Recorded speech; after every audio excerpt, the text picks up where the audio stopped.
Star प्रवाह वाहिनीवरील लग्नानंतर होईलच प्रेम या मालिकेत रोज नवा ट्विस्ट पाहायला मिळत आहे. जीवा नंदिनीच्या नात्यात आर्या नावाचं वादळ आलंय. सरोगसीसाठी आलेली आर्या आता नंदिनीच्या डोक्याला ताप झाली आहे. नंदिनीने काही वर्षांपूर्वी आर्याला मोठ्या मानसिक तणावातून बाहेर काढलेलं असतं. नंदिनीमुळे ती स्वतःच्या पायावर उभी राहू शकलेली असते. याची जाणीव ठेवून आर्या देखील जीवा आणि नंदिनीचं बाळ आपल्या पोटात वाढवायला तयार होते. पण जसं आर्याच्या पोटात जीवा नंदिनीचं बाळ वाढतंय तसा आर्याचा स्वभाव बदलत चालला आहे. ती जीवाशी वारंवार जवळीक साधण्याचा प्रयत्न करतेय. आर्या जीवाच्या प्रेमात पडली आहे. विशेष म्हणजे आपल्या पोटात वाढणाऱ्या मुलाची आपण आई असून जीवा त्याचा बाबा आहे ही भावना सातत्याने ती नंदिनीला बोलून दाखवत आहे. आता नंदिनीला ते सहन होत नाहीये. त्यामुळे ती जीवाला आर्या त्याच्या प्रेमात पडली असल्याचं थेट विचारते. खरं सांगा जीवा, आर्या आपल्या दोघांमध्ये कधीच येणार नाही ना?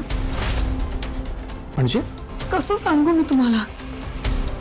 हे बघा, मला राहून राहून वाटतंय की आर्या लाईक्स यू. हो, म्हणजे तिला मैत्री पलीकडचं काहीतरी वाटतं तुमच्यासाठी. मी माझ्या डोळ्यांनी पाहिलंय. जेव्हा तुम्ही असताना तिच्या अवतीभोवती ती खूप खुश असते. मला माहितीये तुम्हाला पटणार नाही, पण आम्हा बायकांना सिक्स सेन्स असतो, कळतं आम्हाला. आणि तो सिक्स सेन्स नवऱ्यांना नसतो असं वाटतंय का तुला?